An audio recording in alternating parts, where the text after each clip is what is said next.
India border পার হয়ে পালিয়ে আসা একটা মেয়ের জীবনের গল্প। আন্টি, এটা কি ইন্ডিয়া নাকি বাংলাদেশ? বাংলাদেশ।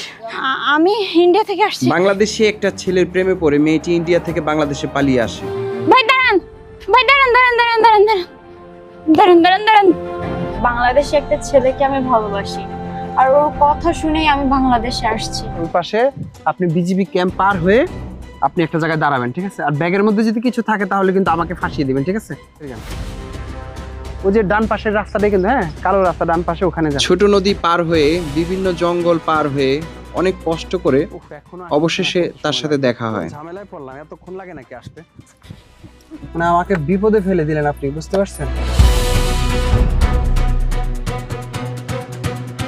বুঝতে পেরেছি, তার মানে তুমি আমার সাথে এতক্ষণ মজা করেছো, তাই না? দেখো রাজু, আমার ভালো লাগছে না, আমার প্রচুর ক্লান্ত লাগছে। চল না বাসায় যাই, আসো, ফ্রেশ হতে হবে। এই কিসের মজা? তুই কি বুঝতে পারতেছিস না যে আমরা ডাকাত? হ্যাঁ, আর তোর কি মাথায় সমস্যা? হ্যাঁ, তোর কি মাথায় খেলে না যে ইন্ডিয়া থেকে তুই একটা মেয়ে আসছিস, ভালোবাসার টানে তোর আমি বিয়ে করব? আরে পাগল! আরে বন্ধু, এই মেয়ে তো পুরো তোর ভালোবাসা হাবুডুবু খাচ্ছে রে। আমরা যে প্ল্যান করে ওকে ইন্ডিয়া থেকে বাংলাদেশে নিয়ে আসছি, এ মাল তো ঠিকই পাইনি। আরে শোন, কোনো লাভ নেই, এখানে কেউ আসবে না তোকে বাঁচাতে। আর ওই যে তুই বাবা মায়ের কথা বলছিস, ওগুলো সব ভাড়া করা ছিল, 200-500 টাকা দিয়ে ভাড়া করেছি। এখন তোকে এখানেই দাফন কাফন করে টাকা পয়সা নিয়ে আমরা ভেগে যাবো। বন্ধু, স্টার্ট কর। রাজু, আর শুরু কর না। রাজু এসো। তারপরে দলবদ্ধভাবে এই মেয়েটির সাথে নির্যাতন শুরু হয়ে যায়।